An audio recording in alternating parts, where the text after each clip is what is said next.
आप सभी विश्वासियों को जयसु। आज का सुसमाचार सन मत्ती के अध्याय 20 वाक्यांश 1 से 16 से लिया गया है। यीशु ने अपने शिष्यों को यह दृष्टांत सुनाया, स्वर्ग का राज्य उस भूमिधर के सदृश है जो अपनी दाखबारी में मजदूरों को लगाने के लिए बहुत सवेरे घर से निकला। उसने मजदूरों के साथ 1 दिनाई का रोजाना तय किया और उन्हें अपनी दाखबारी भेजा। लगभग पहले पहर वह बाहर निकला और उसने दूसरों को चौक में बेकार खड़ा देखकर कहा, तुम लोग भी मेरी दाखबारी चाओ, मैं तुम्हें उचित मजदूरी दे दूंगा। और वे वहां गए। लगभग दूसरे और तीसरे पहर भी उसने बाहर निकलकर ऐसा ही किया। वह 1 घंटा दिन रहे, फिर बाहर निकला और वहां दूसरों को खड़ा देखकर उनसे बोला, तुम लोग यहाँ दिन भर क्यों बेकार खड़े हो? उन्होंने उत्तर दिया, इसलिए कि किसी ने हमें मजदूरी में नहीं लगाया। उसने उनसे कहा, तुम लोग भी मेरी दाखबारी जाओ। संध्या होने पर दाखबारी के मालिक ने अपने कारिंदा से कहा, मजदूरों को बुलाओ, बाद में आने वालों से लेकर पहले आने वालों तक सबको मजदूरी दे दो। जब वे मजदूर आए जो 1 घंटा दिन रहे काम पर लगाए गए थे, तो उन्हें 1-1 दिनार मिला। जब पहले मजदूर आए तो वे समझ रहे थे कि हमें अधिक मिलेगा, लेकिन उन्हें भी 1-1 दिनार ही मिला। उसे पाकर वे यह कहते हुए भूमिधर के विरुद्ध भुनभुनाते थे, इन पिछले मजदूरों ने केवल घंटे भर काम किया, तब भी आपने इन्हें हमारे बराबर बना दिया, जो दिन भर कठोर परिश्रम करते और धूप सहते रहे। उसने उनमें से एक को यह कहते हुए उत्तर दिया, भाई, मैं तुम्हारे साथ अन्याय नहीं कर रहा हूँ। क्या तुमने मेरे साथ 1 दिनार नहीं तय किया था? अपनी मजदूरी लो और जाओ। मैं इस पिछले मजदूर को भी तुम्हारे जितना देना चाहता हूँ। क्या मैं अपनी इच्छा के अनुसार अपनी संपत्ति का उपयोग नहीं कर सकता? तुम मेरी उदारता पर क्यों जलते हो?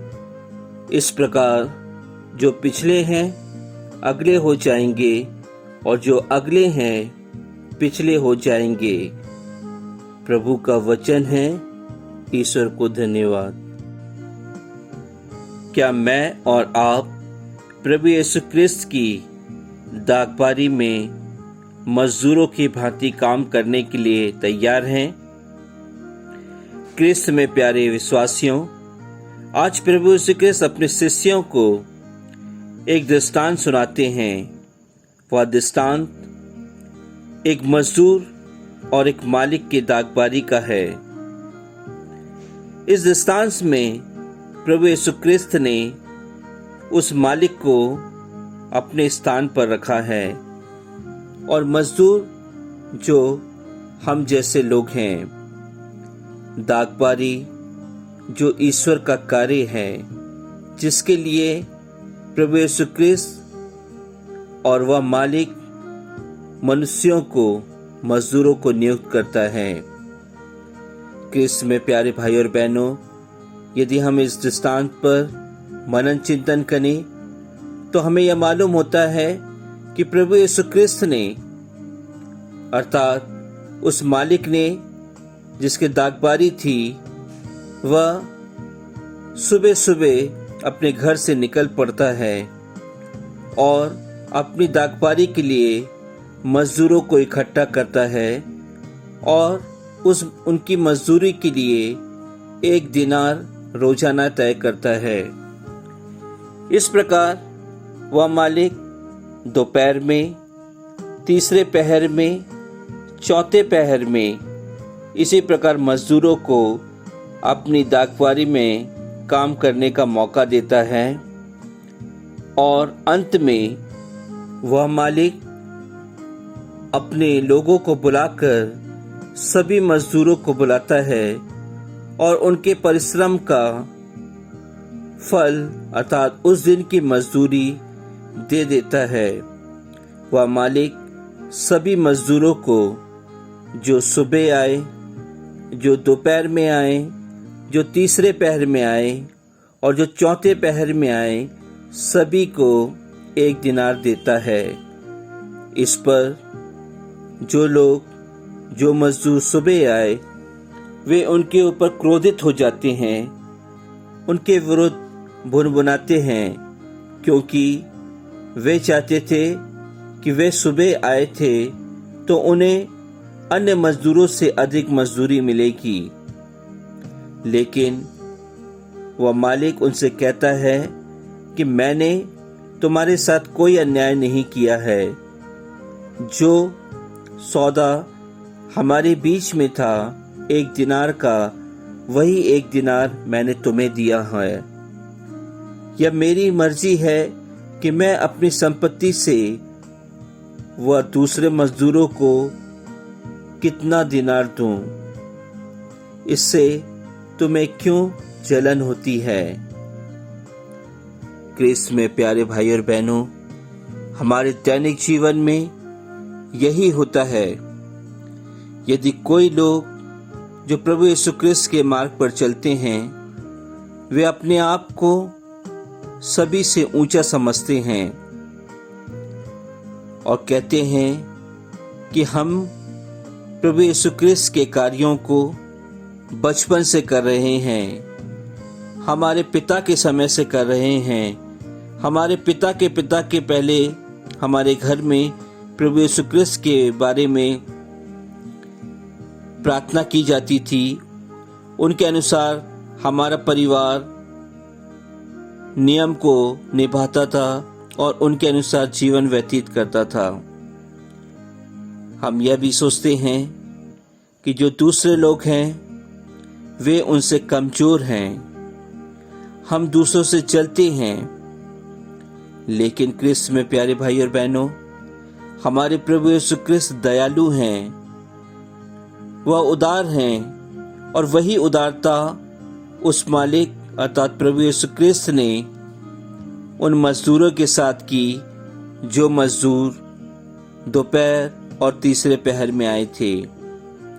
क्रिस्त में प्यारे भाई और बहनों, प्रभु यीशु क्रिस्त ने उन सुबह आने वाले मजदूरों को देखा और उनके बारे में उन्होंने सोचा कि ये दूसरों के जीवन की अच्छाइयों से, दूसरों के जीवन की प्राप्ति से कितने जलते हैं, क्योंकि वे चाहते थे कि उनके मजदूरी कम मिलना चाहिए। लेकिन उस दाखवारी का मालिक बहुत दयालु था और उन्हें सभी को एक समान मजदूरी दी। क्रिस्त में प्यारे भाइयों बहनों, प्रभु यीशु क्रिस्त के कार्यों को करने के लिए हमें किसी उम्र की जरूरत नहीं होती है। प्रभु यीशु क्रिस्त अपने शब्दों के माध्यम से हम सभी के आस पड़ोस में रहते हैं, हमारे साथ साथ चलते हैं, हमें मौका देते रहते हैं कि हम उन शब्दों को सुनकर, उन आज्ञाओं का पालन कर हम अपने जीवन को प्रभु यीशु क्रिस्त के समान बना सकें। यह जरूरी नहीं है कि कई पीढ़ी से प्रभु यीशु क्रिस्त के कार्यों को करने वाला और अभी अभी प्रभु यीशु क्रिस्त के लिए अपना जीवन समर्पित करने वाला छोटा होता है। प्रभु यीशु क्रिस्त के राज्य के लिए सभी बराबर हैं। प्रभु यीशु क्रिस्त चाहते हैं कि हम अपने जीवन के किसी भी समय पे प्रभु यीशु क्रिस्त के कार्यों को आरंभ कर सकते हैं। क्रिस्त में प्यारे भाई और बहनों, हमें प्रभु यीशु क्रिस्त यही समझाते हैं, हमारा मार्गदर्शन करते हैं कि हम अहंकार और जलन की भावना दूसरों के प्रति अपने मन में, अपने हृदय में ना रखें।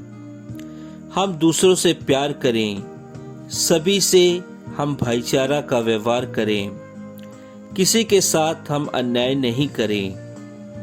जिस प्रकार उस दागबारी के मालिक ने सभी के साथ न्याय किया था, क्योंकि वह जानता था कि जो दोपहर में और जो तीसरे पहर में आए थे, उन्होंने भी उतनी ही मेहनत की थी दागबारी को साफ करने के लिए और दागबारी में कार्य करने के लिए, जो सुबह से आने वाले मजदूरों ने की थी। इसलिए क्रिस्त में प्यारे भाई बहनों, आप और मैं जहाँ कहीं पर भी हैं, जितनी हमारी शक्ति है और हम ईश्वर के कार्यों को कर रहे हैं, हम ईमानदारी से करें। हम एक दूसरे से बड़ा बनने की कोशिश नहीं करें। हम एक दूसरे के साथ मिलकर ईश्वर के राज्य के लिए कार्य करें। आज हम सभी प्रभु यीशु क्रिस्त से प्रार्थना करें। इस सुसमाचार के माध्यम से हम प्रभु यीशु क्रिस्त से विनती करें कि प्रभु यीशु क्रिस्त हम सभी को अपने कार्यों के लिए नियुक्त कर ले, जिस प्रकार उन्होंने मजदूरों को नियुक्त किया था। आज हम सभी इस सुसमाचार के माध्यम से जिस प्रकार वह मालिक रूपी प्रभु यीशु क्रिस्त ने मजदूरों को बुलाया अपने कार्यों के लिए, उनकी बुलाहट उन्होंने बताया लोगों को, उसी प्रकार हम प्रभु यीशु क्रिस्त के कार्यों के माध्यम से दूसरों के बुलाहट का कारण बने, दूसरों को पुरोहिताई कार्यों के लिए प्रेरित करें, प्रभु यीशु क्रिस्त की बुलाहट पहचानने के लिए उनकी मदद करें, ताकि वे अपनी बुलाहट को पहचान कर प्रभु यीशु क्रिस्त के राज्य की ओर बढ़ सकें। क्रिस्त में प्यारे भाई और बहनों, हम सभी एक बार फिर प्रभु यीशु क्रिस्त से प्रार्थना करें कि प्रभु यीशु क्रिस्त आज के सुसमाचार के माध्यम से हम सभी का मार्गदर्शन करें, हम सभी को अपने कार्यों के लिए नियुक्त करें, ताकि हम अपने जीवन के माध्यम से दूसरों को प्रेरिताई कार्य के लिए आगे बढ़ा सकें। आमीन।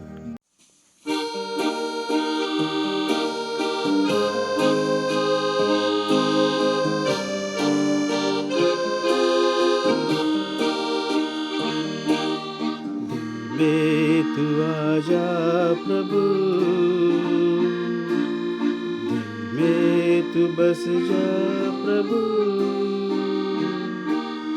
जीवन की रोटी भक्तों की शक्ति, दिल में तू आजा प्रभु, दिल में तू आजा प्रभु, दिल में तू बस जा प्रभु, जीवन की रोटी भक्तों की शक्ति, दिल में तू आजा प्रभु।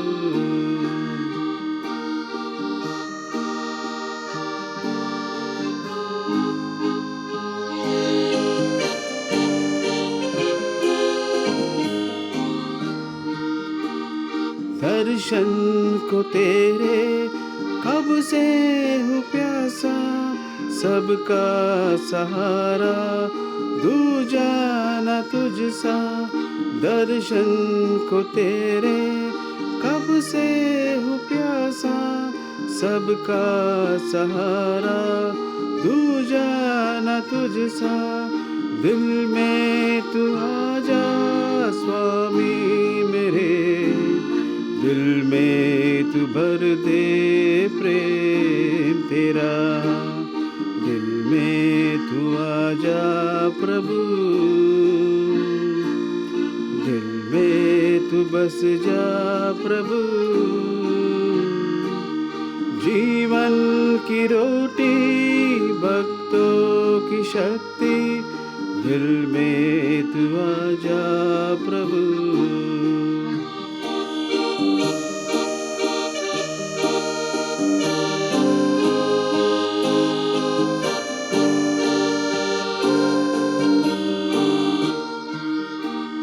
दिल में है छाया कितना अंधेरा, सबका मसीहा तू ही उजियारा। दिल में है छाया कितना अंधेरा, सबका मसीहा तू ही उजियारा। जीवन की ज्योति तू है प्रभु, दिल में तू ज्योति जला। दिल में तू आ जा प्रभु, दिल में तू बस जा प्रभु। जीवन की रोटी भक्तों की शक्ति, दिल में तू आ जा प्रभु।